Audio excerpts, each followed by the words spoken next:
Welcome, everybody, to our Supernatural Ghost and Hauntings episode. So, this is officially episode 3 in our series of now recording episodes. And didn't want to do that. Let me do this, and well, bam. All right. Junk, do you want to start us off today? Well, welcome. If this is your first time here, because we're joining the DSMP Nexus audience, we're very, very grateful to have you. Scuba is the host of a mystery school, which we host on the new Templars official channel. And this month is all about Halloween-themed conversations. I believe, Scoob, correct me if I'm wrong, what were the first 3 or 2 conversations we had? So the first 2, we talked about cryptids, all about Bigfoot, the Wendigos, different lore going around cryptids and different entities and beings that people have interacted throughout hundreds, maybe even thousands of years. Then the second topic, we went into witches, the dark magic, and really, diving deep and understanding, how the dark arts is practiced and different ways that they can be, established. And, the first set of conversations that we did in that with the witches, we talked about seances, but we're going to go much deeper in this conversation because seances in their most basic form are summoning entities that have died, or people that have died, not entities, but, whatever we want to call them, but they're essentially trying to contact people that are no longer here and with us.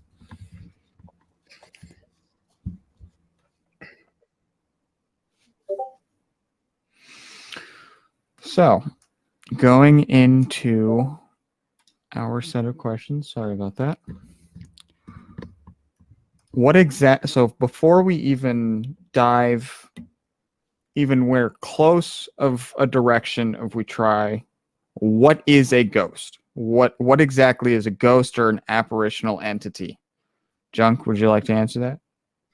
Yeah, of course. So ghosts, again, on the surface can be seen as a simple, fun story to tell by the fireside, ghost stories, haunted movies, scary movies, etc.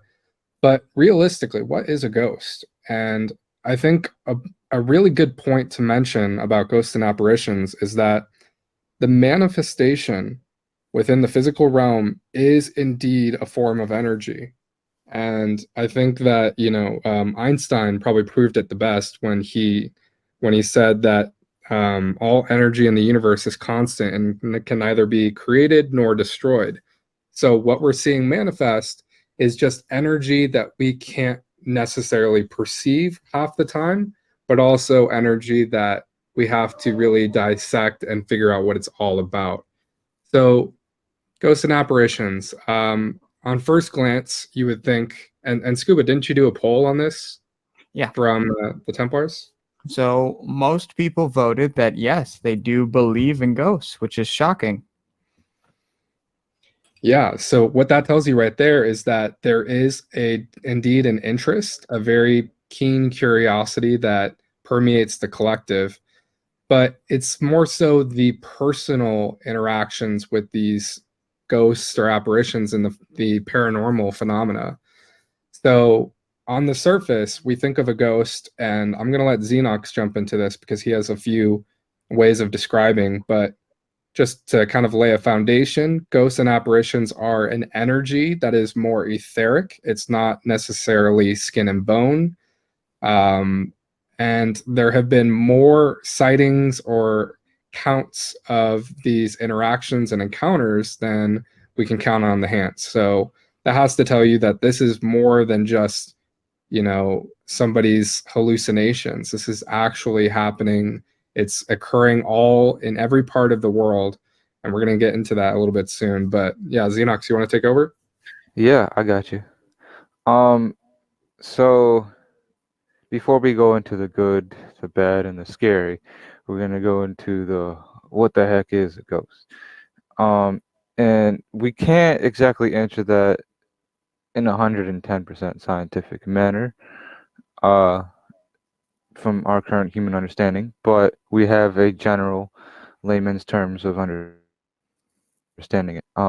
And there, I guess the most basic collective way of understanding what a ghost might be is we could say an earthbound human spirit. And that might be someone who has passed, right? And for whatever reason, they're staying in that area, whether they're attached to the place, the time, things, or experiences, or whatever. They have lessons or joy or even negative things that they want to experience through their passing through the veil, even though their life ended here. That does not mean their life does not go on.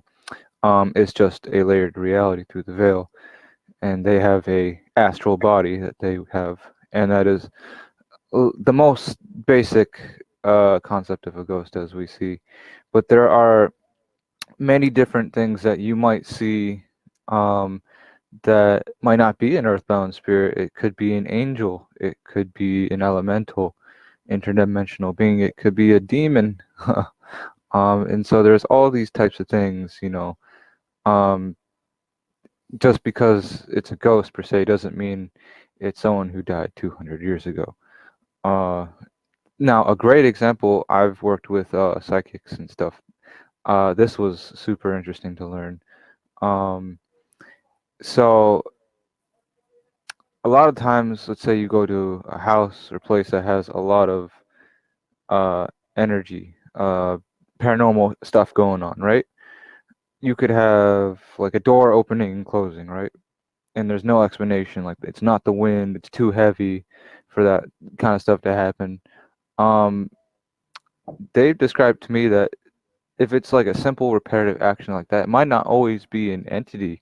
It is something called like a quantum imprint, where the energies from the past or from some place in time are so strong that that quantum imprint is causing that door to open and close. It might not necessarily be a ghost or entity doing that. But yeah, there's a whole lot of things that you might see out there that may or may not be a ghost in the traditional sense, but is some type of spirit or astral being. We'll go into that a little bit later.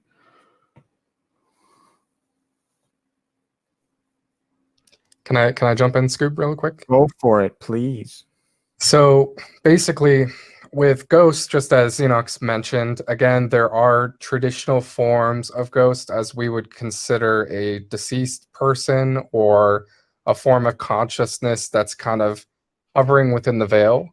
And there's also different forms of kind of ethereal astral projections, kind of in the forms of angelic energies or the elementals of which we spoke about earlier. So yes, that is considered the case. But I think tonight what we're going to really focus on is the more human element, the soul-bound features of a ghost. And with these ghosts, you have to realize that a lot of the times there is a confusion element. There is some part of that soul that can't move on for the sake of finding resolve in any means.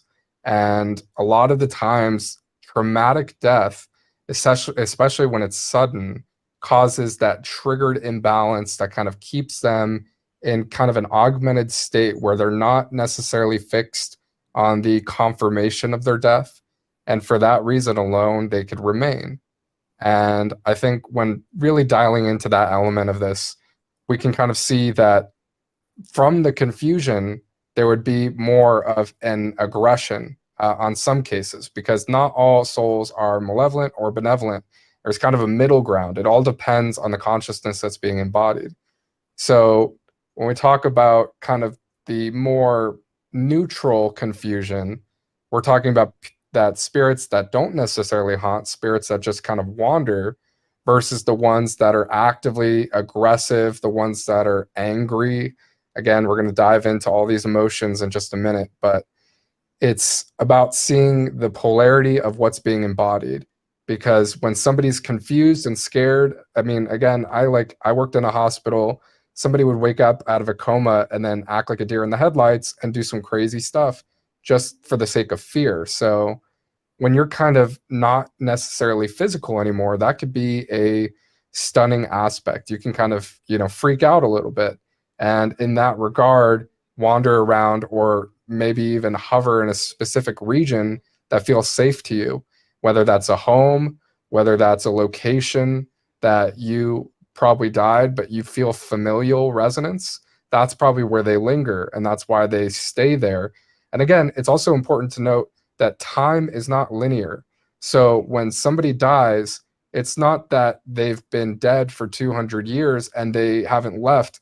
It's all a matter of their own passing, and it's all authenticated and authorized by free will. So with that being said, Scuba, before we dive into international ghosts, I just want to read a few. I just have two, or let me see. I have three ghost stories that I just want to share. No? Things I found. So this is all a quote. This isn't me saying any of this, but the quote goes, "When I was younger, I saw dark figures around my house, but always shrugged them off as part of my imagination. Looking back, it makes sense because I live across the street from a funeral parlor. But as I grew older, these experiences dwindled. And even though I still run up my basement stairs just in case, one recent story that sticks out to me occurred after I watched a YouTube video by YouTubers. In the video, they stayed at the Queen Mary ship off the coast of California, and they encountered a ghost that knocked 3 times in response to their question." So out of the gates, you see that there is some kind of phenomena that is more so a poltergeist phenomena, a physical manifestation of the ghost. It's not just an etheric kind of limited, thin, layered, kind of veiled presence that may or may not be invisible or invisible to the naked eye, but it's something that actually interacts with the environment. And that's the same case for this next story, which goes, it's quoted, "I was laying in bed when my room got cold all of a sudden, like a wind was blowing, but all my windows were closed. And it was in the middle of summer. Then suddenly there were 3 distinct knocks on my wall right beside my head, but there was nothing on the other side of this wall." So with this story, what you're seeing is you're getting characteristics of temperature change, which is something we're going to dive into a little bit later, but that is a huge facet of a ghostly presence, is a temperature change. And then also these knocks, it all depends on the intention behind the knock. Is it an aggressive knock, or is it something just to get their attention? Because remember, with the confusion of the soul that doesn't know what's happened, the one that's kind of in limbo with its acceptance, they are going to try to reach out. They're going to try to find anybody who can see them, who can hear them.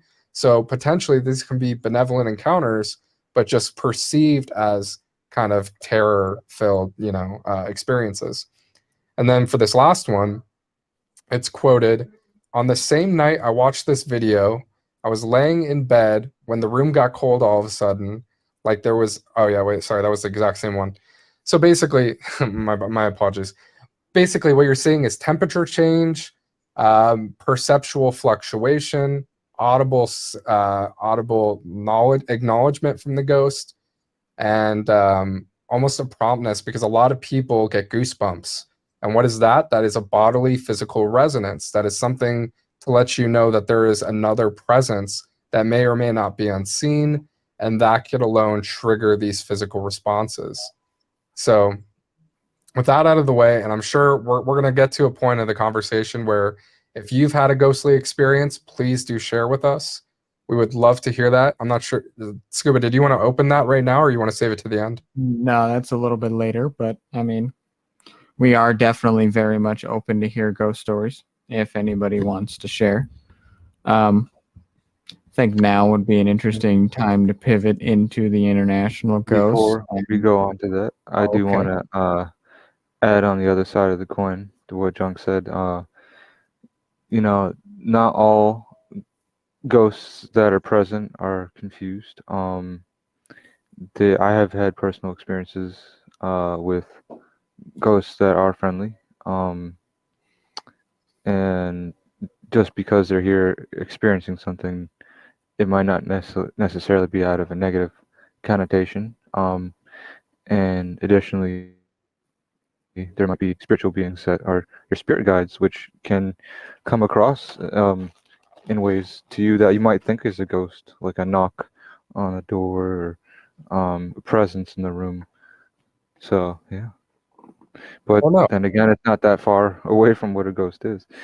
no, Xenox, you actually totally mentioned something when, like, considering a family member passing, right? If your grandma or grandpa or uncle, etc., just dies, they might do things that you were familiar doing with them to kind of gain your attention. So I do want to clarify, it's not all confusion. Confusion is a big element for remaining, also unresolved, because sometimes there has to be the loose ends tied to make sure that there can be transcendence.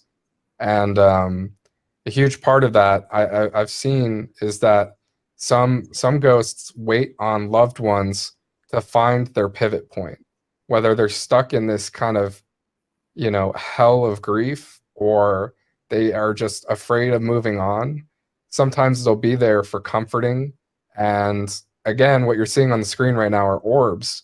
Orbs are another manifestation that we could be considered ghostly.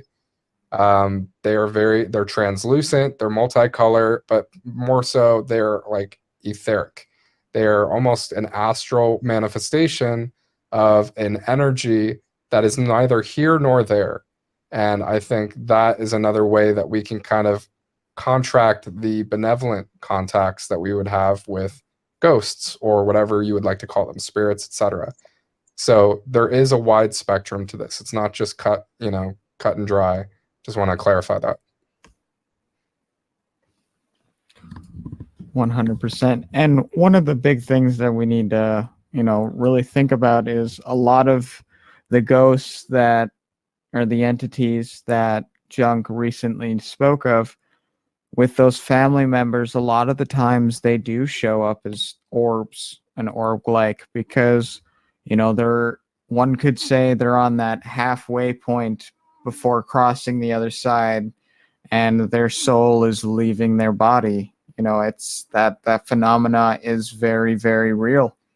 And it's fascinating to think about that, somebody who's passing on and doesn't necessarily have a grudge or reason to stay here, the way, the spirit is interpreted is fascinating.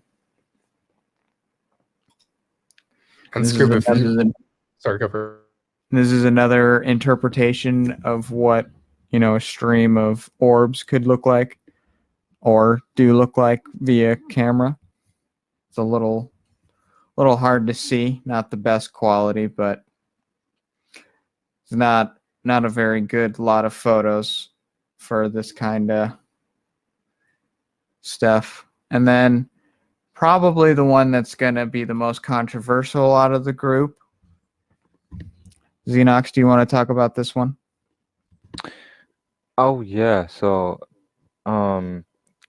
I don't know a whole lot about this image, but I know it went viral some years back, and someone took a photo of someone who had just died in a car accident, and here you see an angel appearing over them. And so, and I didn't even notice Jesus was there. Yeah.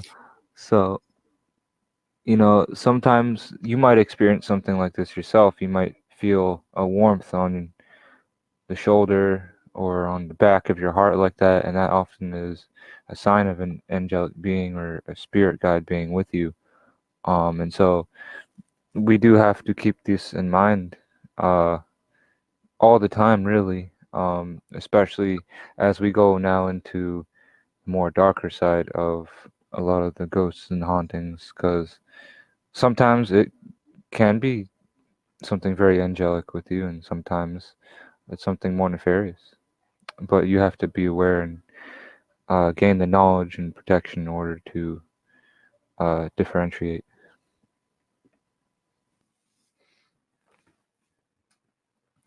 How can someone be stuck in the state of being a ghost or a supernatural being?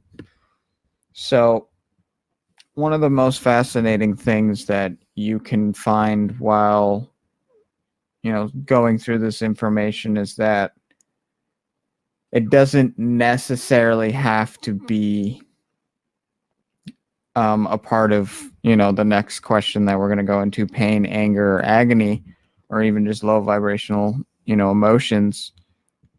It doesn't always have to be, but the way someone gets stuck, I would say, is they're holding on to something that keeps them trapped here from passing on. Like whether it be, a soldier who is just so tied into the battlefield, or, a prisoner who just can never escape his prison, and he's just so entrenched in that, and his soul, becomes consumed, and he's just, not even really fully a fully conscious being anymore. It's just kind of the energy is just kind of taken hold. Junk, do you want to add on to this? Yeah, again, traumatic. Basically a traumatic response to what happens when you die. Because some people have a natural passing, and I think the most natural passing you can have is probably within your sleep. But again, that's not the case always. There's car accidents, there's murder, there's all these things that could absolutely distort somebody's perspective of what's happening, to the point where they shell inward, they create a wall around themselves, and they choose through free will not necessarily to move on as of yet. Because I do believe everybody does move on once the loose ends have been tied. So, Scooby, you mentioned some great ones, like within war or within kind of precarious circumstances, you would kind of find yourself refusing to accept the truth, which is that you have died and you're ready to go. And, again, I mentioned this just briefly, which was family members who linger around, not necessarily because they're confused or they're traumatized, but to ensure that their loved ones are taken care of in proper ways. And then once they have that assurance, they can move on. So it's just about the lingering energy. It's about what keeps you stuck in that one space. Yeah. And that stuckness is also authorized through somebody's choice. So I do want to add on to that, expand on what Junk was saying. And I disagree with the word stuck that you're using in the absolute sense, because you could have someone who had passed over and they moved on, spiritually speaking, from their past life, but then they came back and chose to be, let's say, your guardian angel or something along the lines of that. They're not necessarily, quote, stuck or have any, attachments that keep them from moving on, but they choose a path in the astral realm to be there for their loved one or someone that they vibrate with or that they can learn from in their own path. But even in a sense, that being will be, benevolent. It wouldn't, try to interfere unless you, allowed it to.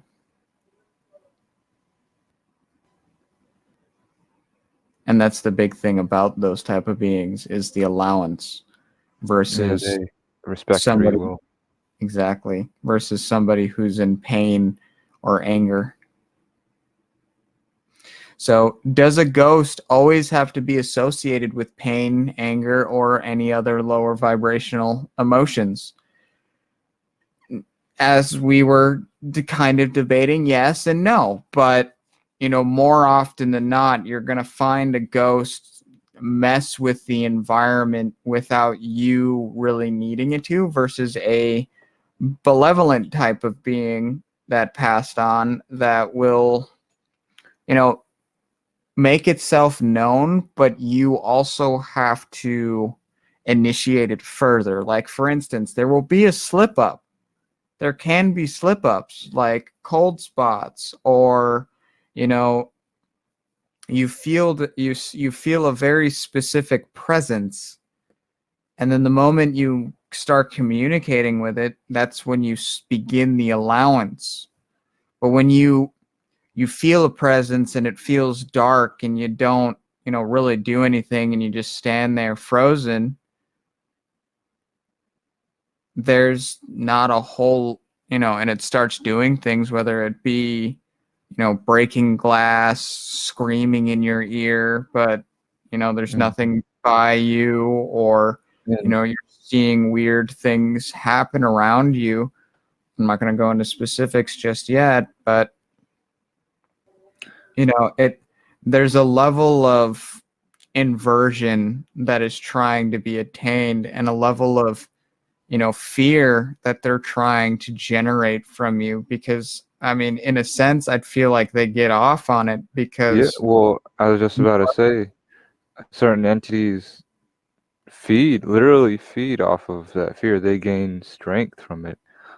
That's why with a lot of negative entities, um, in a later topic we'll get to the Ouija board, but some entities, you'll find that the more you interact with it and the more fear that's experienced, the more intense that level of negativity gets. And this can happen with a lot of intrusive type of spirits. Now, my sister did have an experience. Don't know if I would call this one negative, but it's a good example of how I'd say this one's more neutral. She lived in a house, and there was a spirit there that was known. I guess a man had passed away uh, not long ago.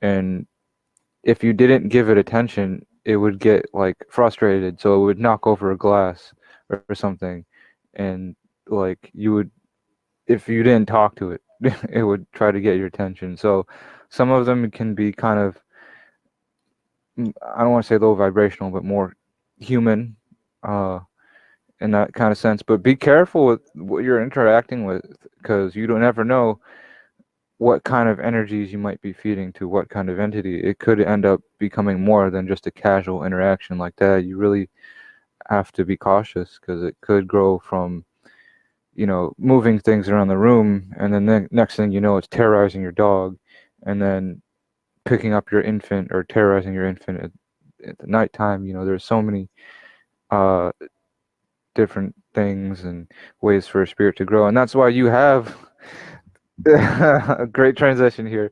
These scary movies um, that you see, and yes, it is kind of programming a little bit, but it is also trying to depict, I guess, a certain phenomenon that exists. How like you'll have in one movie the girl does a ritual on the TV, and then the next thing you know, there's a entity in the house that ends up killing the whole family. Now that won't necessarily happen, but there is kind of a correlation with the attention and energy you give it to the, I guess, intensity of the paranormal experience that you have. Um, and that, a whole nother conspiracy. That's where you get into interdimensional beings, but we're not going to go there for just yet. no, we're not. That's next week. Yes. But to bounce off what you were just saying, and the funny thing is with the media, it's, they don't even really try to hide it in some of them. I mean, I can see 3 here and just kind of making a little bit of a triangle: Ghostbusters, Casper, and Beetlejuice, that very much poke fun at this idea, that sit there and try and tell you, oh, it's not so bad. Yeah, it's fun. It's goofy. You can have fun with it, have laughs. But in a way, this shit's not funny. This shit's genuinely scary. This shit's, you know, not to be messed with, because it's you're stepping in an area that you have no idea what is going to come out on the other side. Humans are kind of in their infancy. And when I say infancy, I mean like they're a month out the womb when it comes to their uh, sixth sense, to their psychic understanding as a collective. We don't really, we've been almost sent back in time with our spiritual understanding, and how a lot of these practices and knowledge has been erased from humanity. We really don't understand opening up a portal, communicating with entities. We don't have the understanding to differentiate and control and set boundaries, in generally speaking, um,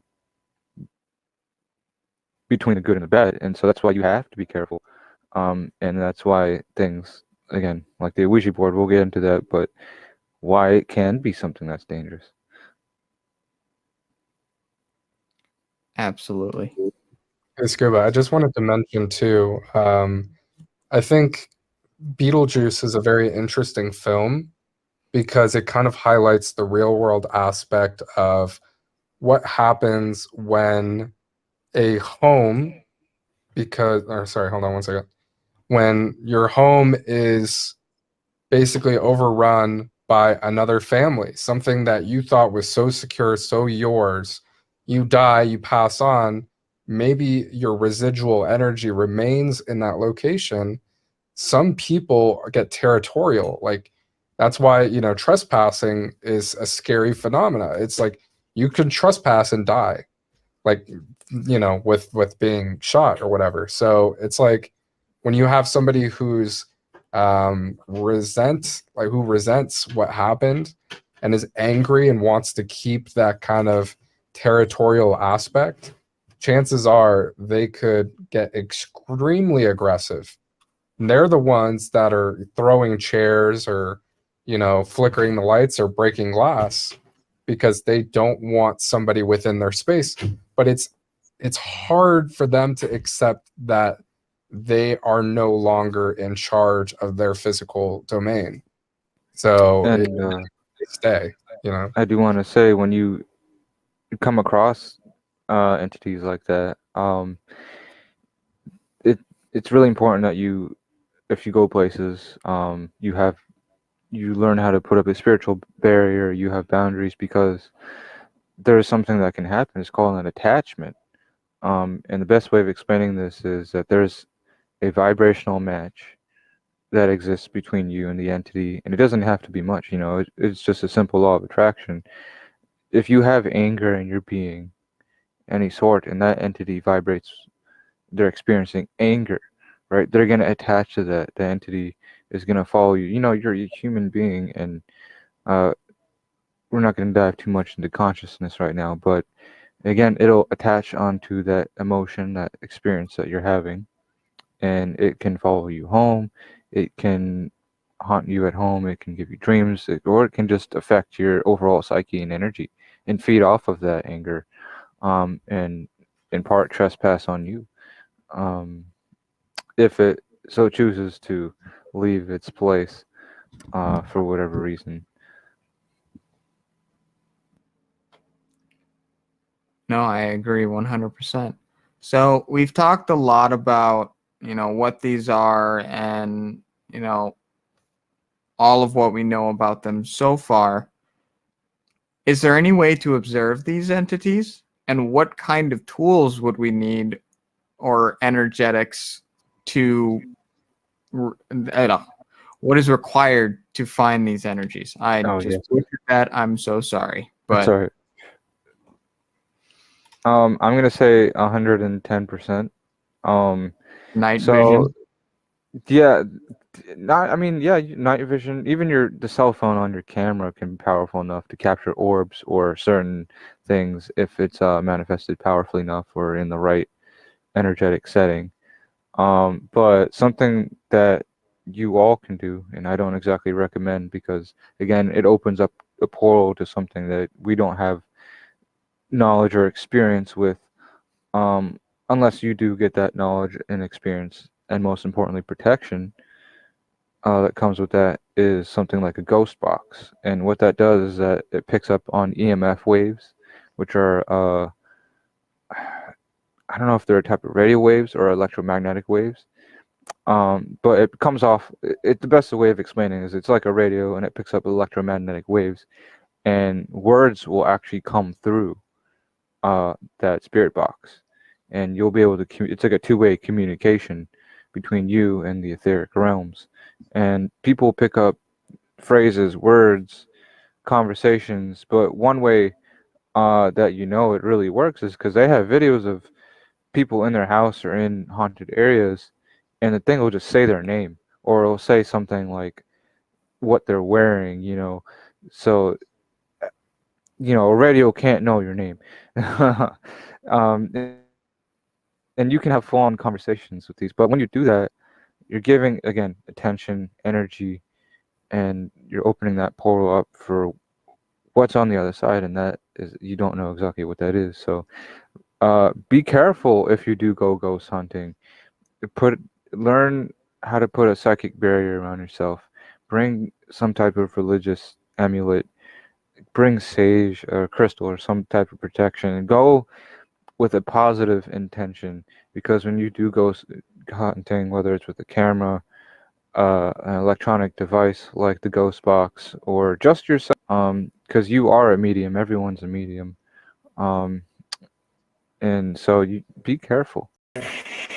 Like I said, I felt like somebody is out there in the hallway. And clearly there's...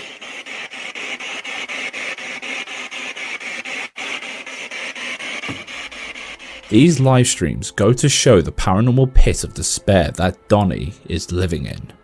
If you take a look here, you can see a faint outline of something at the end of the hall. But surely, it's just one of his mates messing around with him, right? Maybe not. Look at the high exposure shot. It's big, it's bad, and it certainly isn't here to play any games. More things around the house seem a bit out of place, and it's probably not edited because every clip Donnie posted was taken directly from a live stream. And even when the house is empty, the alleged entity enjoys causing some chaos. Did you see what looked like a pale arm lashing out from the darkness? You think it couldn't get any worse, but this house seems to be full of surprises. On yet another deplorable livestream, Donnie brings out the big guns.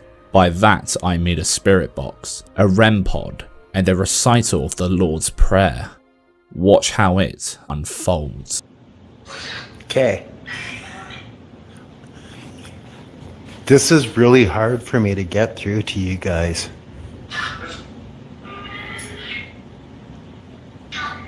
The feeling that I have right now is just absolute dread and evil. This thing is feeding on my just sorrow and depression.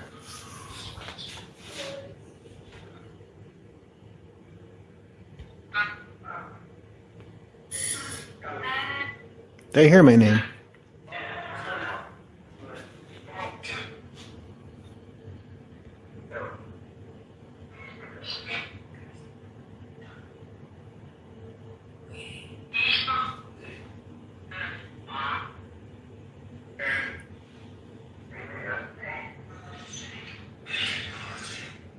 Hear that?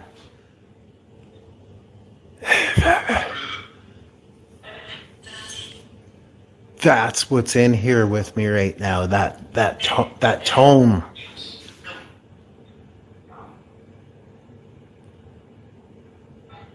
It's not a woman. I'm not feeling a womanly presence. Not that I have in such a long time, but that's besides the point. What I'm feeling right now is just this.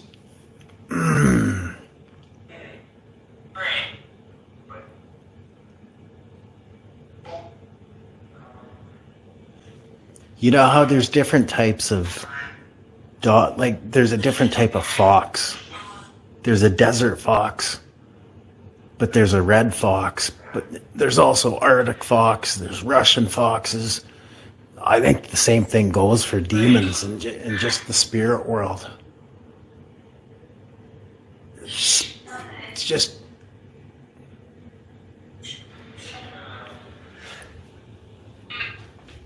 This thing's going off now.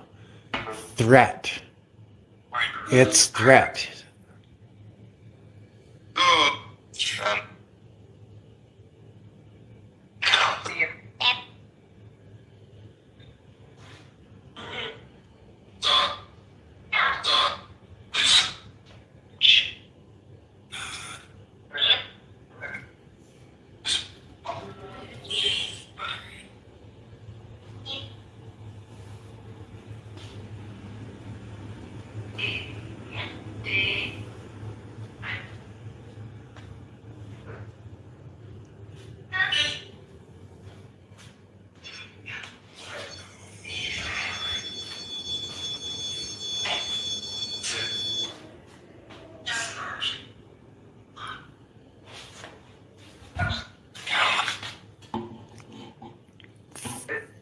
Cable. Like I said, pulling my cable, the Kathy cable.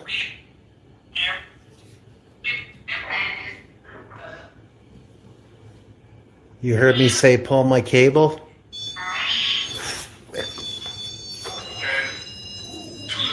What's going crazy? I'm not even listening to that. I'm watching this.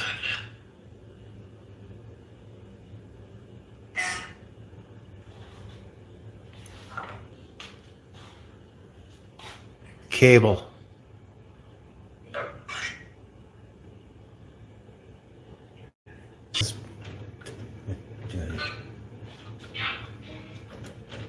Wicked. Look.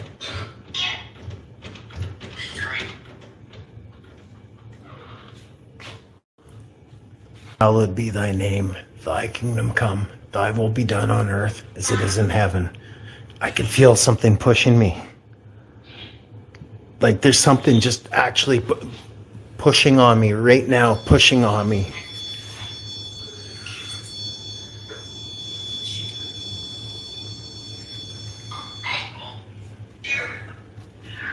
Our Father who art in heaven, hallowed be thy name. There's nothing, there's no string or anything like that. Fuck is right. Hear that?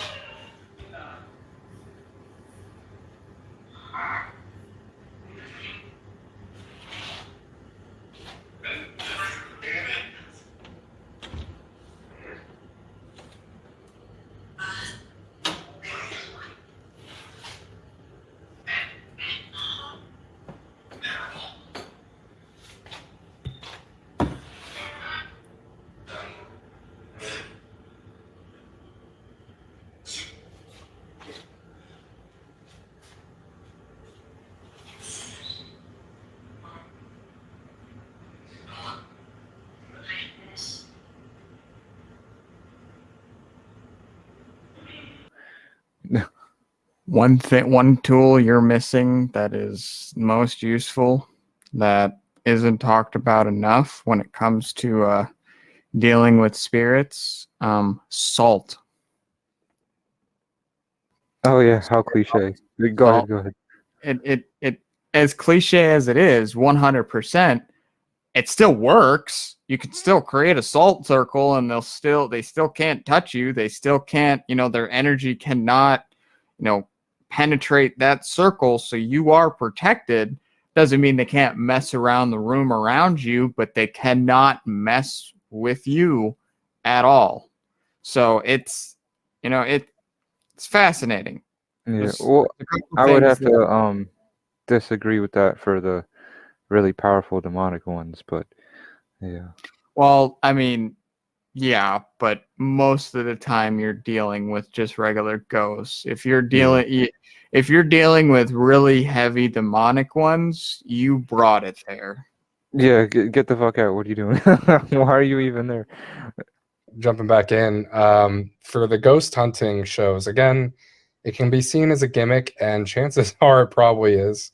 It's really hard to tell, but I have their to-go equipment, the Ghost Hunting Equipment 101. So, as you heard from Xenox, we talked about the Spirit Box, which basically sweeps radio frequencies that pretty much act as a medium for communication through white noise.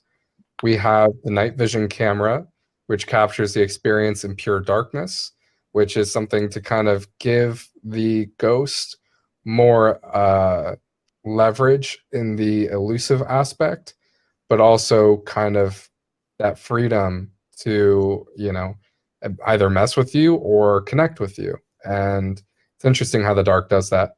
Another one we have is the compass, which detects the interference of electromagnetic fields. So you can look at that with a flashlight, of course. Baby powder that captures subtle disturbances like footprints or handprints. The EMF radiation meter, which reads the energy of the room, put up, the energy off the ghosts or the entities, whoever's involved. Thermometer. Yeah, all of that. Again, another really cheap way of doing this is actually using a half inflated helium balloon, which detects cold drafts and cold spots in a room. EVP spike meters, which is the electronic voice phenomena detector, basically picking up audible signal only audible through the equipment itself. So this wouldn't be audible to the ears. It's kind of on the afterplay once you finish doing your ghost hunt, which again, I want to just echo what Xenox said. We don't recommend that you do this. Okay, this is just out of curiosity. If you want to know what actually happens on these shows, what do they use, and what do serious ghost hunters actually interface with? These are the tools they use. Yeah, we And have a video, Scuba, you can play, and one of the ones I sent you. A guy has a very negative entity in his house, and he's broadcasting live, and it went viral in his video. And he's trying to communicate with this entity, and it's like slamming his doors open. It's saying his name. It's telling him to I get didn't have out. that here, bud. Oh, I'll go look for it.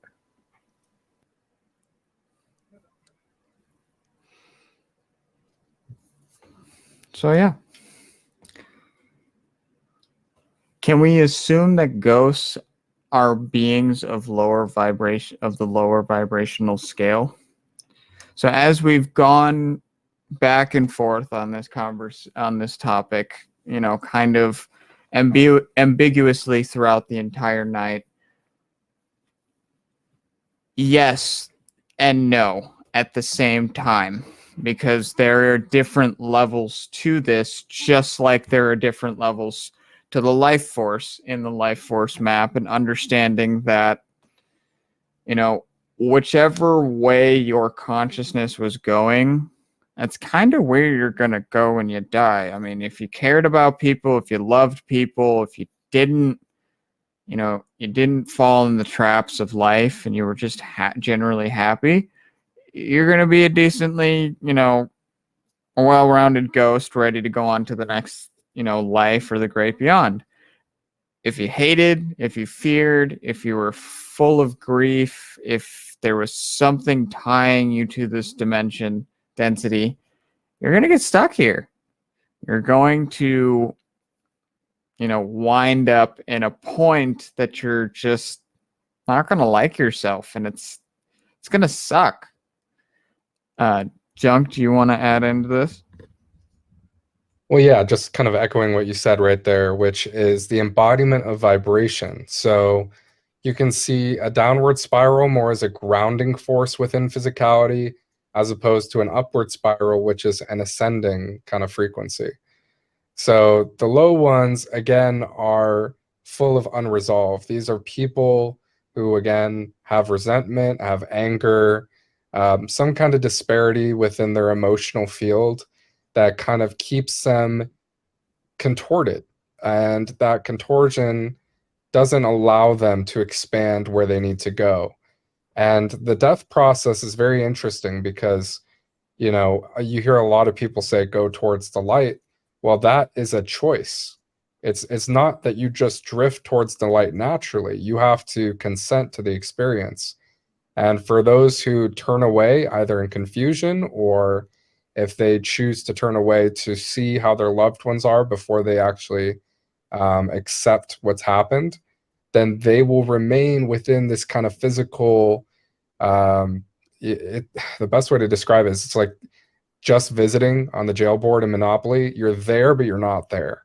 It's kind of like you're just briefly here in a non-physical form, almost etheric, and it's all depending on your willingness to let go, give up the attachments that might fix you to this reality, whether it's love, whether it's fear, anger.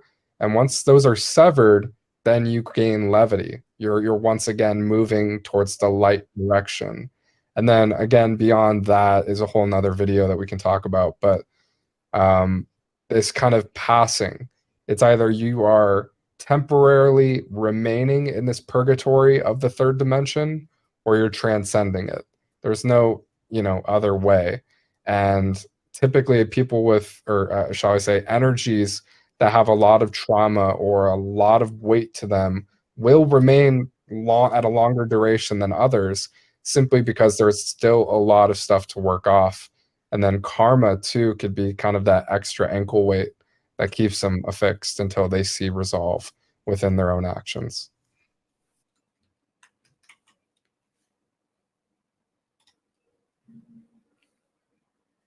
All right. So one of the big things that kind of play into this topic and, you know, goes into really understanding the nature of these lower vibrational beings and, you know, how large of a scale this situation actually is. And no matter how goofy this right image looks, with it being Halloween theme and whatnot, taking it by a side, you find it fascinating that a lot of the deserty areas have the most activity. Texas, California, hell, New Mexico, Oklahoma, my home state, Illinois, Dylan's home state, Ohio. Now my new state, Tennessee, has a bunch. And, you know, you look at these numbers and then you look over to the left and you really, you know, see things on a global scale and you're like, wow, this is not something that should be really taken lightly. Now, going back over to the right here, looking at Texas, that's fascinating to me because it's mostly desert land. So what could be a majority of the ghost sightings out there? I mean, could it be past Indians? Could it be, you know, people of war? Could it be, you know, just old miners? Like 7,000 ghost sightings in one state. Now, granted, Texas is a big state, but still, that is a lot in just one area in the United States. Like that's massive. I don't know. It's fascinating to really think about. So, my take on that is, well, before I go into my take, I do want to say Pennsylvania is a real hotspot for ghost hunters. So if you're on the East Coast, PA, Pennsylvania is the place to go. But anyway, so yeah, I do believe that certain places have a certain level of resonance or energy. Again, you talk about the tools that we use, it picks up on electromagnetic frequencies, and I believe the level of this energy also depends on the level of strength and manifestation that we observe in our world here. And so it could be on ley lines, there could be crystals underneath the earth that just make it a hotspot of energy for sightings to occur. And when in actuality, spirits and ghosts are all around you. You have your family members, your spirit guides, even random spirits and ghosts passing through your space. When you're in your house, when you go for a walk, when you go places, there are ghosts and spirits all around you. But what makes these places hotbeds and what makes certain places more, I guess, likely to see something or experience something? And that's kind of a difficult question to answer, but I do believe it has something to do with the amount of energy that's in these places. So yes, if you want to add on to that, Junk. Yeah, I mean, we talked about this briefly, which is residual energy. So if there is a traumatic event that happens, whether it's something that affects more than just one person, that could also lead to kind of an energetic blueprint that remains, and many souls can be affixed to that one area. And so, yeah, these places are kind of controversial. They're borders, and you know, what happens with borders is that there is a lot of turmoil, there's a lot of chaos, and there's a lot of overstepping. And so throughout all of this, you can kind of see that different regions of the US as well as the rest of the world can kind of be intertwined within this kind of just remaining residual energy. And it's hard to say for sure, truly, because you have to kind of look into it. There are Indian burial grounds, yes. There are different things that kind of consolidate and hold a lot of that frequency into a hub almost. And so it's locational based, yes, but it's also about events. It's about what happened. And yeah, it's, I wish every ghost, every soul that is kind of in flux, the most positive release and return to where they belong. It's hard to see those who remain out of pure confusion, but it's also beautiful to see family members that passed away that are simply holding space for their loved ones to make it through the next day or whatever they absolutely need, whether it's a sign, a synchronicity for them to truly get over and realize that life is cyclical and that there is more to life than just what death brings. So yeah, it's just fascinating. And again, this isn't just in America, this is the entire world. So that's telling you, number one, that this is confirming the phenomena that ghosts are not only real, but it's a very current and active phenomena. You did remind me of one thing, that if you've ever heard of like cursed items or just not even getting We'll into go like into that. negative We'll- and cursed items, we'll but go into certain entities can attach themselves to places like old buildings. Oh, wow. I didn't even realize you pulled up the slide. Certain places and even items. Yeah, and I have one question. If you believe that there's some kind of possible ghost army bounded on Earth through the traumata of the centuries of war and so on, that could support us if we liberate them, like in The Lord of the Rings.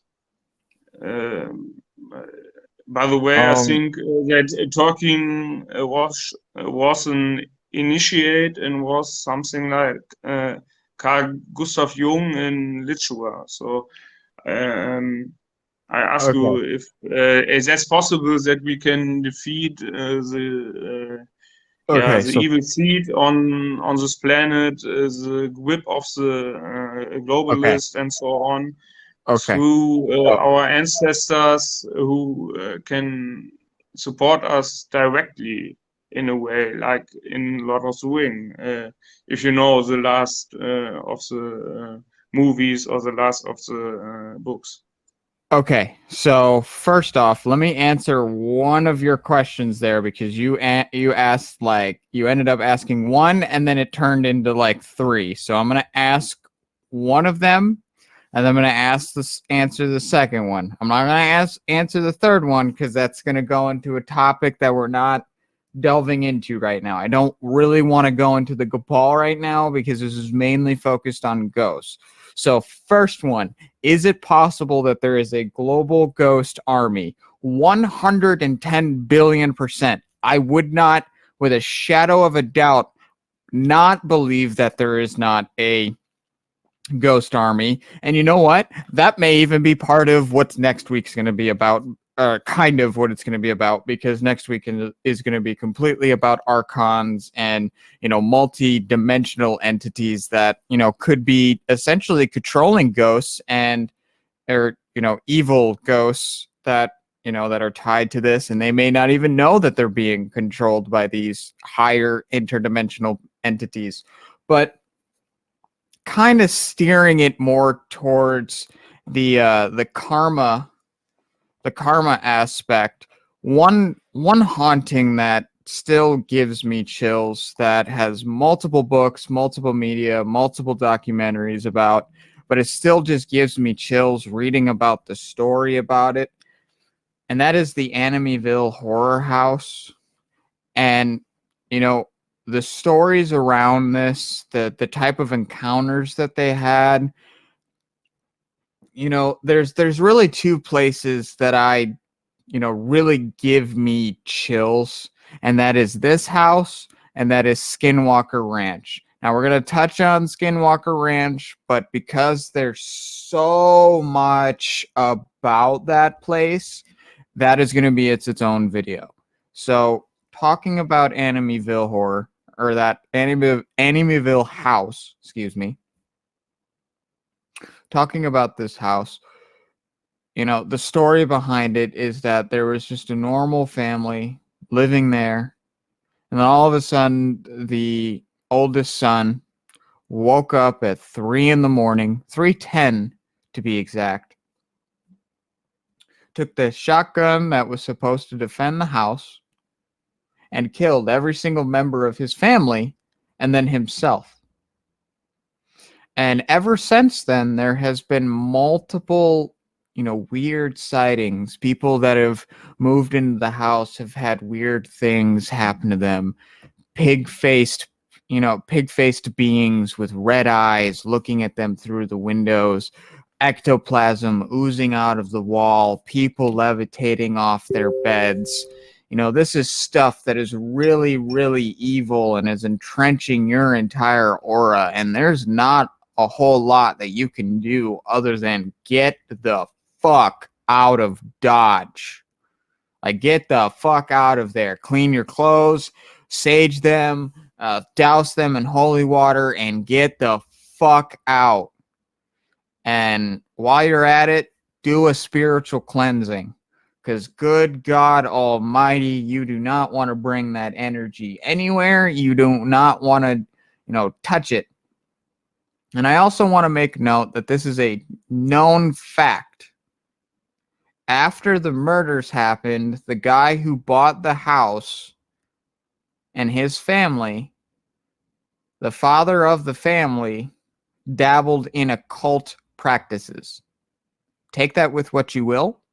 We have no concrete evidence of what he did, but it is known in his history, in his biography of who he was, he studied occult practices. You can look that up. You can find that for yourself. That's fascinating to me because God only knows what he could have summoned just by being in that presence, what he could have awakened because, you know, dabbling into the cult already, you're taking these energies with you wherever you go. If you've already interacted with a demon and you walk into a hotbed with sleeping ghosts, sleeping entities, and you have a demonic presence with you, you are going to be a candle in a dark tunnel. They are a moth to a flame, and they are going to get your attention. So, delving into Skinwalker Ranch. Oh my God, does this place gives me the chills. And this one is far beyond just a haunting. This one is straight, pure, extra-dimensional fuckery. Because it's not, as you can see, it's got extraterrestrial stuff on it. And it's a massive area. It's a massive ranch. And it's in the middle of nowhere. But what's fascinating is what goes on. Cow mutilations, weird, strange happenings, levitations, loud screamings at the night, earthquake-like feelings, but nothing falling off the walls. You know, it just absolute weird stuff. And we had to put this on this list of stuff for hauntings because although it may have, you know, semblages of something extra dimensional, it's still in that realm of being paranormal because it's still unexplained. You know, you've had the government. But these demons are bound to some place, some ground, or not? They are not completely free to travel to the dream minds of the people or to the astral realms or something. So they are not so frightened. you have to be like a complete free entity to visit everybody you would like to have or not. That would be fine. Not some place you can leave or something. You have to be completely free from the chains you have, like the Titans or something that will unleash or something. Regardless, it was still investigated for many years by the U.S. government, by multiple billionaires. Multiple millions of dollars have gone into, so much research into this area, and nothing has been come up. It's fascinating. It's weird to witness, and it's beyond unexplained. Is a Ouija board real, or is it simply a harmless children's board game played for fun? What is this? Well, I've never dabbled into this, so I'm completely an idiot, but I know the basics around it. Yeah. You get a group of friends together, you ask it questions, and the letters fill out. But beyond that, Xenox, what the hell is this thing? Yeah, like I said, every tool that's used to communicate with a spirit, including yourself, is a type of medium. And anytime you deal in an occult practice, such as this, you open up a portal or a doorway of an entity from across the veil in the astral realm, or whatever realm you're dealing with, to go through and communicate with you on your side. And that involves an exchange of energy. Now, the Ouija board, however you say it, its origins are extremely questionable. Junk, do you know anything about that before I go on? Yeah, well, Yeah, so hold on. be- I wanted to complete okay. my statement, and then you can go into that. But when you do communicate in a Ouija board, like I said, you're opening up a portal, and you really have no control over what comes through that portal. And so it's a lot of times they're used, and people don't close out. As you see, there's a goodbye on there, so they don't close out, and that energy lingers and stays there. And it causes hauntings. That doorway, that portal is open indefinitely, and then you're feeding it more energy exchange. And certain boards can hold certain energies, regardless of the origin of the Ouija board. And so certain boards can be attached to certain entities, especially if they're secondhand ones, which are even more sus. I wouldn't deal with those at all, if you're gonna do one at all. But honestly, if you're gonna try and contact something, just use a spirit box. Just stay away from the Ouija board. I don't use them at all. Go ahead, Junk. Yeah, so the Ouija boards basically first originated in the 1890s. And again, the origin story of it is pretty mysterious as it is. I would consider it more so occult, black magic, something that we spoke on about last week. But it basically commercialized. I could see on your screen, the one off to the left popularized in the 70s. And this is the one that your parents had, maybe you've seen. And it was basically just kind of teased as a simple, harmless, fun game to enjoy with your friends, not realizing that etymology and free will consent are at play when you open up a session for any energy, just as Enoch said, to step through, because you're not necessarily sure of what trickery is at play, whether it's a good, positive message, or if this is something that's trying to take advantage of you, which is most likely the case. And from the left in the 70s off to the right, which is the most modern day version of a Ouija board, it's sad to say, but you can pick this up at your local Target or Walmart. And the game hasn't stopped. Again, one of the most fascinating things about a Ouija board is that it's easy to open and it's hard to close. And what I mean by that is that when you open and you consent to a session and you allow a spirit to come through, chances are it's a party game. You're probably drunk, you're probably high, or you're with your friends, and you think it'd be fun to just mess around, right? Because everybody's like, "Oh, who's moving the little reader?" And if you don't know what a Ouija board is, just a little preface: it's basically when you or a group of friends come together, touch, as you see in the picture, the center reader, which has a glass fixed focal lens, which basically hovers over a letter or a number, and it usually spells something. And the movements are either subconsciously guided by the spirit, or it's, just within people's minds. Again, it's hard to say how much of it is accurate. I do believe there is real occurrences of these cases. However, it's all about the intention behind opening a session. So you say hello, right? You enter in, you allow the thing to move. But if you don't close by saying goodbye, guess what? It's kind of like the Haunted Mansion at Disneyland. You now have a hitchhiking ghost or some kind of spirit, demonic energy, whatever, that's constantly in your field that you are now 100% susceptible to because you consented to the experience. And so what better to push such damaging and life-altering decisions than corporate Walmart, corporate America, that's allowing kids, again, this is a children's game. I can't actually see what the age range is on this. I mean, you could probably do some research for yourself, but it's usually between, sorry, what was that? 8+. 8+, you guys. That is children. That is your youth. That is impressionable.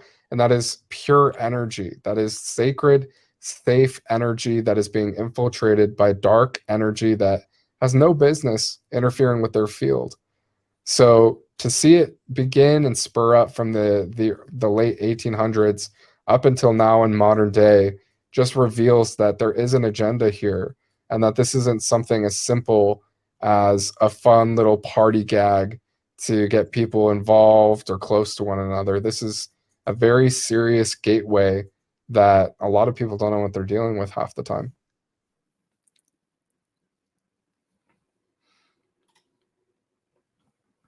So yeah, just another older picture of people doing it. And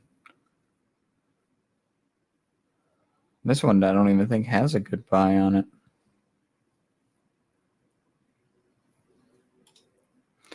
So you guys were going into Xenox, you were talking about items that are haunted. Would you like to talk about that? Hablando el mono, güey.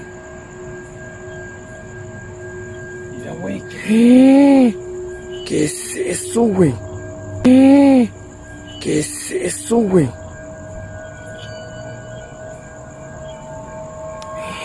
No manches.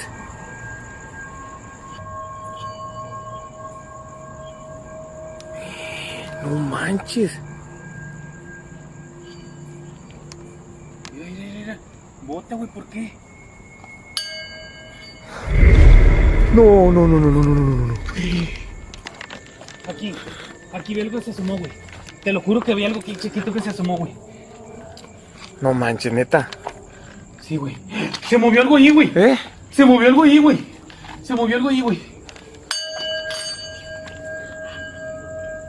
Vi que se movió algo, güey. No manches.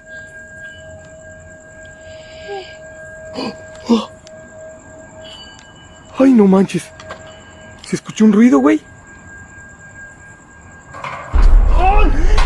No mames. ¡Ay! No mames. En el nombre del Padre, del Hijo y del Espíritu. ¡Oh, no manches! No manches! Shortly after approaching the tomb, they heard a strange moan, almost as if there was a child nearby.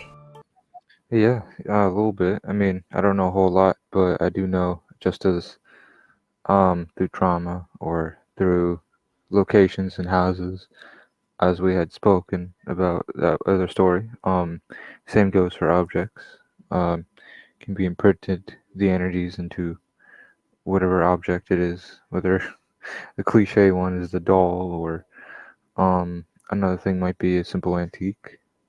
That for whatever reason the entity might have a strong emotional, physical attachment to, or even more nefariously, a curse. But on the other hand, there can be items that are imbued with energies, like crystals, um, and crosses and stuff.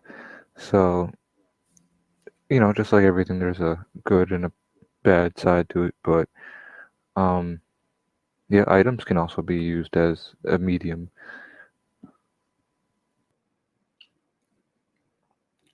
Junk, do you want to talk about different items that can be possessed? Yeah, of course. Well, the ones you're seeing on screen are probably the most notorious haunted items in America.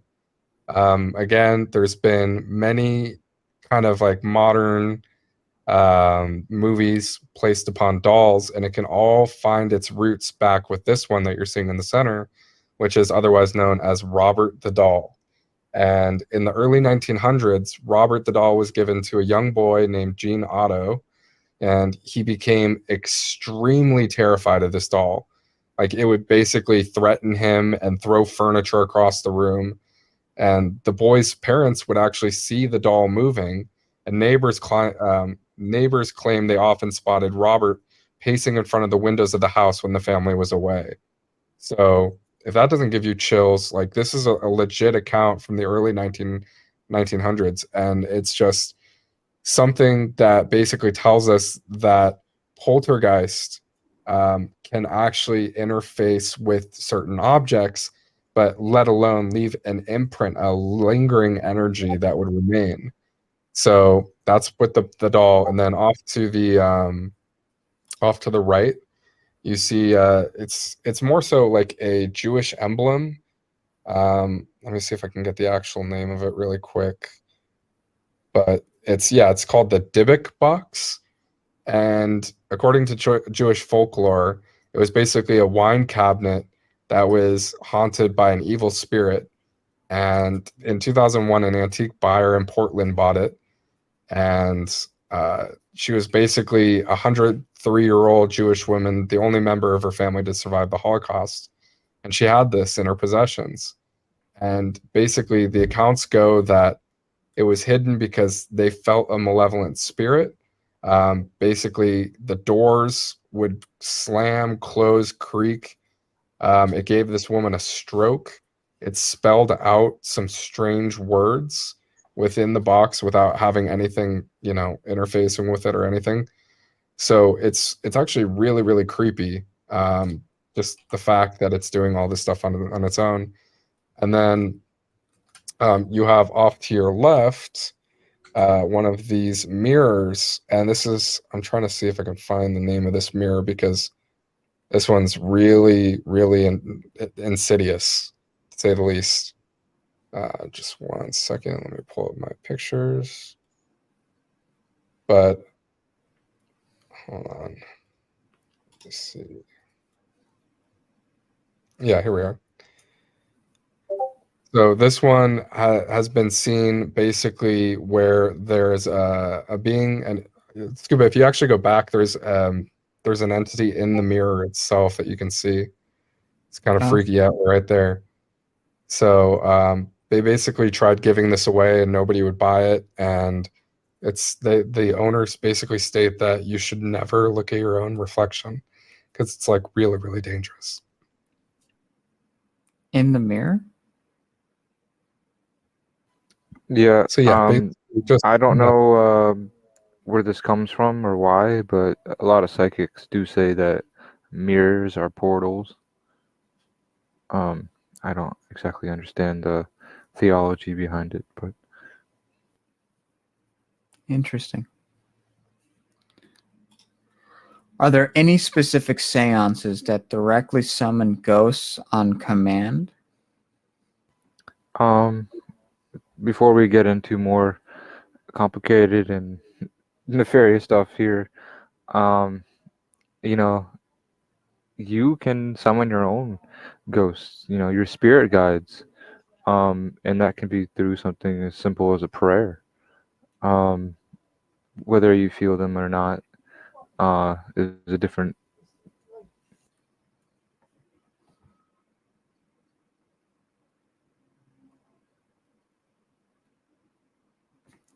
Xenox, are you trying to talk still? No, you go ahead. I got cut off. Oh, okay. I thought you did get cut off. Okay. Junk, do you want to talk about seances? Because I know very little. Yeah, so seance basically kind of derives from the 1700s. This is a French word, seance. It derives from the word session. And there's many different forms of seances. That's something that a lot of people don't know, is that the most notorious one is trying to contact a specific soul, a spirit. There's been seances in the past about Harry Houdini, different, world minds, etc., world leaders. But to kind of break it down, there are religious seances that basically go into the spirit world. And again, the seance is led by a medium. And if you don't know what a medium is, it's basically a practitioner who has energy sensitivity. So mediumship kind of acts to receive messages through translated voices, whether it's clairaudience, clairsentience, and that actually brings forth to a group of people, because a seance usually always incurs more than one individual. And with the religious ones, obviously you're going to try to contact religious figures, so Jesus, Mother Mary, etc., etc. Then the ones you're seeing mostly in these pictures right here are leader-assisted seances. Basically, small groups of people seated around a table or in a semi-dark room that basically assert their intention. And means of communication could be handled through automatic writing, psychography, levitation of a table, spirit trumpets. I mean, it's all of the kind of like, the audible things, the experiences that you would see. And off to your left, you see a table floating. And people could chalk this up, oh, they're trying to hold it in place. But realistically, think about what a hoax was back in those days. I mean, you wouldn't want to be a hoaxer for the fear of being outcasted by the public. So a lot of these experiences were real, but now that we have Photoshop, a lot of people are, curious on the other end of it. And then there's informal social seances, which is basically an occult tradition that occurs without a leader. These are people who kind of go into it amateurishly, and they attempt to contact the paranormal by any means. And this could be included with a Ouija board medium interface or anything else to kind of counteract or introduce that energy. And then finally, there's a spiritualist seance, where basically multiple mediums or psychics appear in the same space, and they talk to different personalities in the spirit world, and they're usually in a seated manner. And I'm gonna go into this next. It's yeah. Before we get into that, if you go back to the photo, the reason it all sitting together like that is because they're combining their intention and their life force into that seance and that summoning or intention of reaching out to that entity, and so it really increases the capabilities.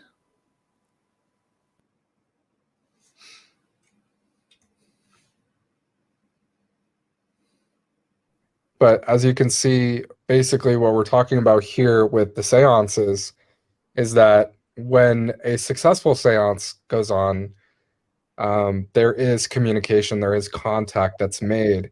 But when we talk about ectoplasm, when we talk about a physical manifestation of an occurrence or a transition, typically this is something that you don't want to be involved with, obviously, because a lot of dark magic stuff deals with blood, and it deals with different, kind of mutilations and stuff like that. And to the same regard, when we think about ectoplasm is a manifestation of that transference. So you wouldn't necessarily, you wouldn't be contacting a spirit guide and all of a sudden have ectoplasm leaking out of your body holes. Okay, this is something that's darker, it's more negative, it leaves an imprint because it's literally siphoning the life force out of the person. And it's hard to say what exactly ectoplasm is, I mean, unless you study it up close, but there is a good point in that it remains a popular item of conversation, especially when you talk about the Ghostbuster movies. They talk about ectoplasm all over the place. That's not just something they created in the writer's room. This is derived from real world experiences, real world stories. And as you can see, it's very disturbing. It's not something that, you would want to be part of, let alone have happen to you. And the ones that are actually featured in the pictures are channelers themselves that were hosting the seances. So it's more of a self-inflicting kind of thing. It's not that you consent to it, consent to having it. You consent to it as soon as you open the session, and then this is a result of what happens. So we've seen ectoplasm come out of the mouth, out of the nose, out of the ears before in some cases. In some rare ones, which I really don't recommend you Google search at all, some coming out of the eyes. And these are film photographs, you guys. So this is not something you want happening to you, but it is physically noted through the photograph and through testimonials from the other people that were actually there.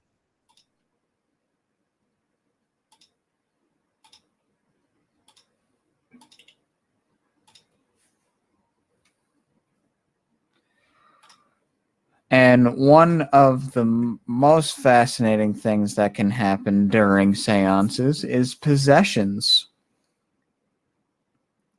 So one of the fascinating things about a possession is, there's a lot of idea and theory and understanding that essentially when someone is possessed, their soul essentially blacks out and somebody else takes over.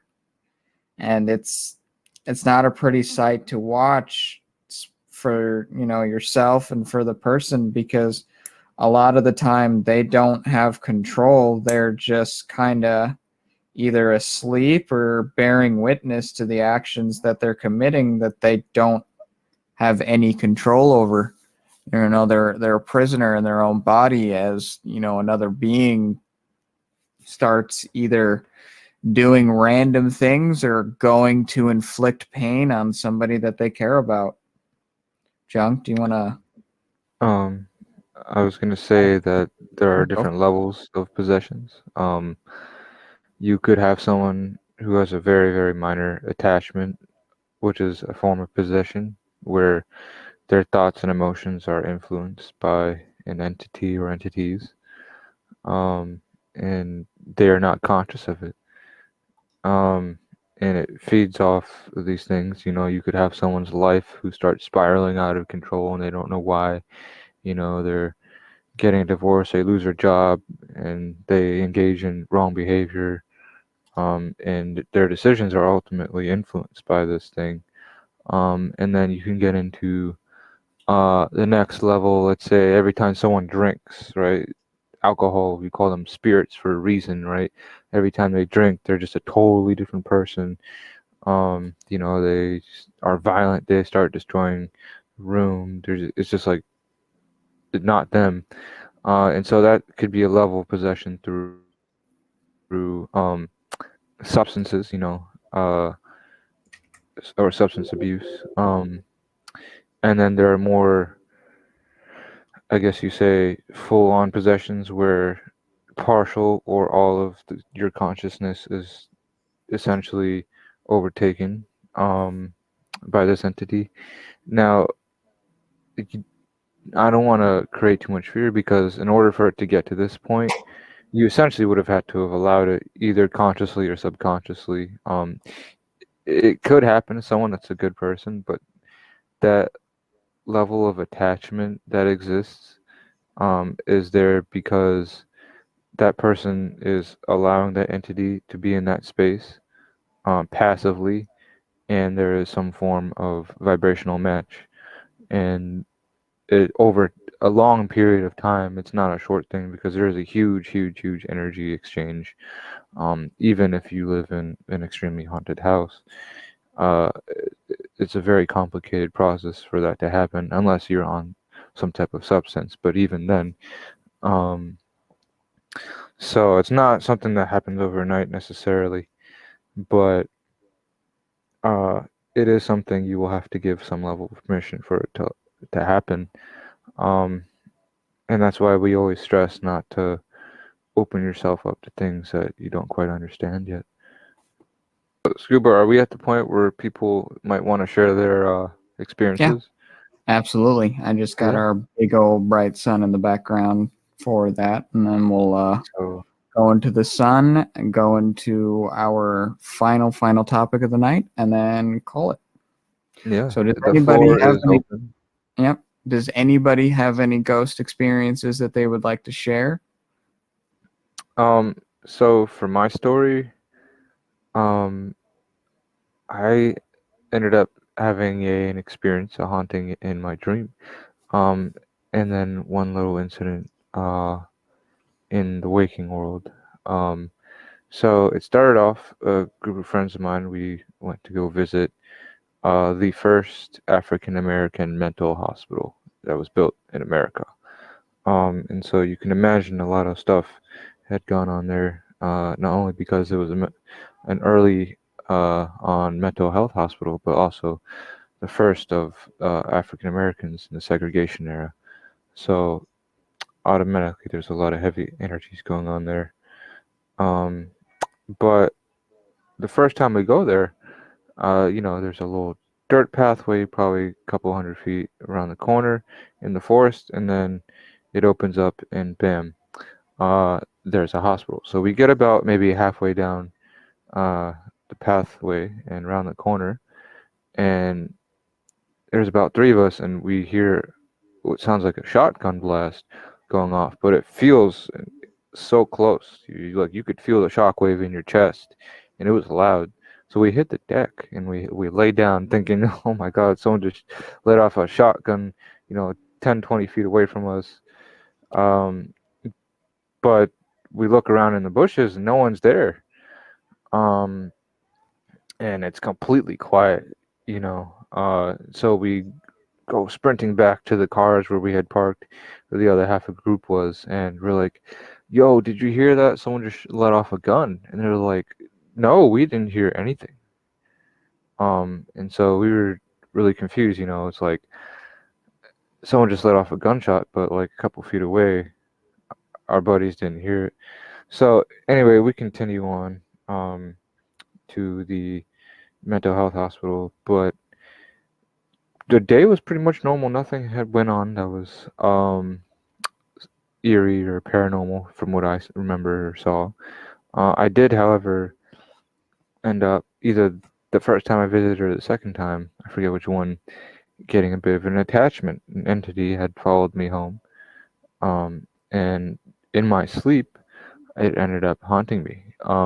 The dream, I dreamed going back to the place with my friends, and going into the basement of one of the two buildings.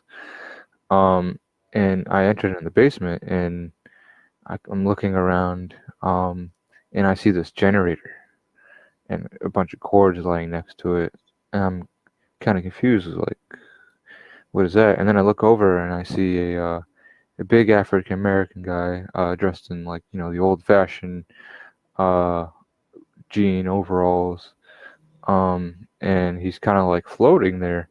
He has legs and arms and stuff, but it was really eerie. And then next thing you know, I'm being shocked, like electrocuted. And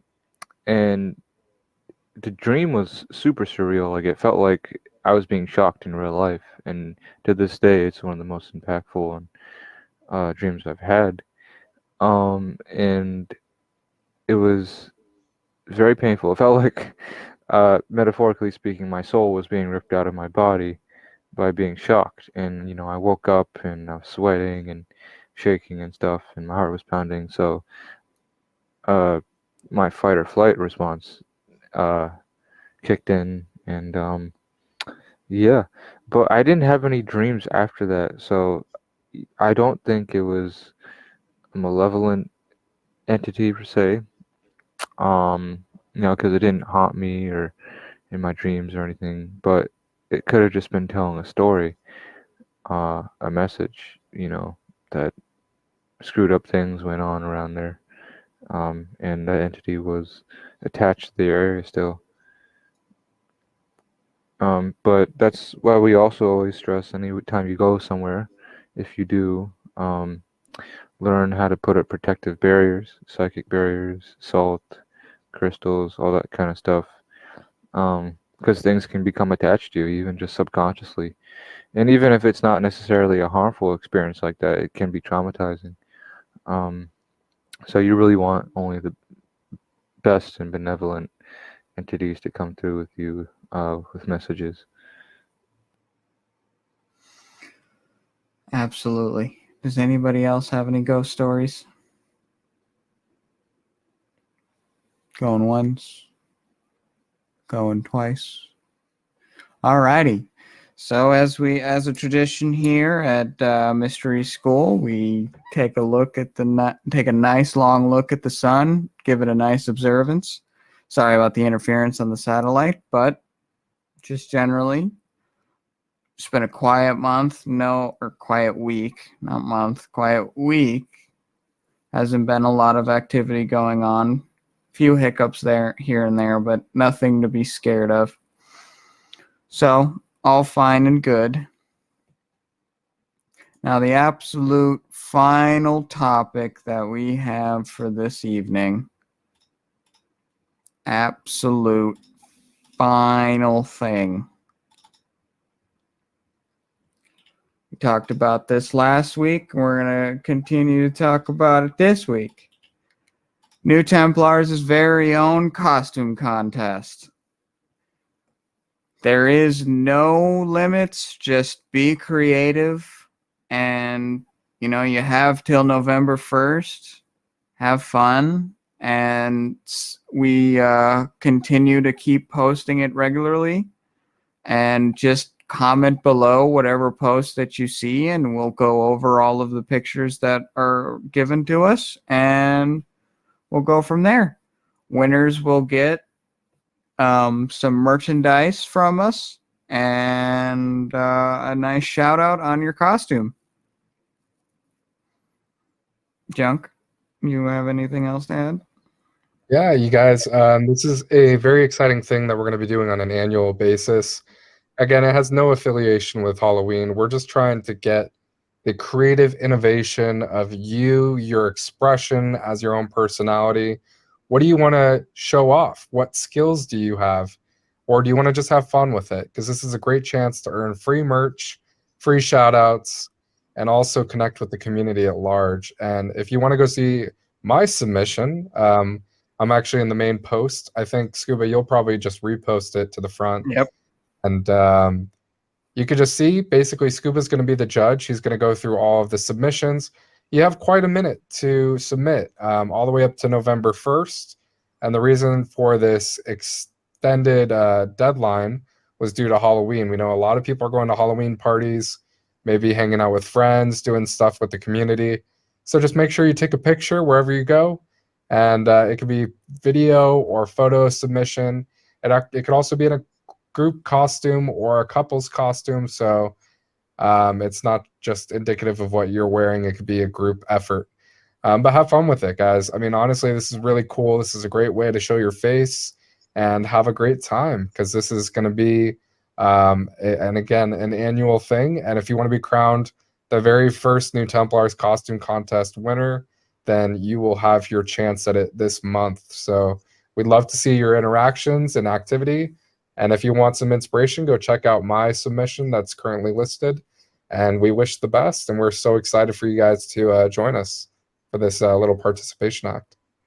Yeah, Absolutely. again, and those who might be listening on YouTube, BitChute, or Rumble, the place to submit is in the comment section of Telegram in our Telegram chat for New Templars. So the link will be in either the description of the video or the channel, and you can find us there. And as always, we wish you a wonderful night. Thank you so much for joining us, and we will see you next week, diving deep into the origins and the dark occult mysteries of archons and multi-dimensional beings.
yourself.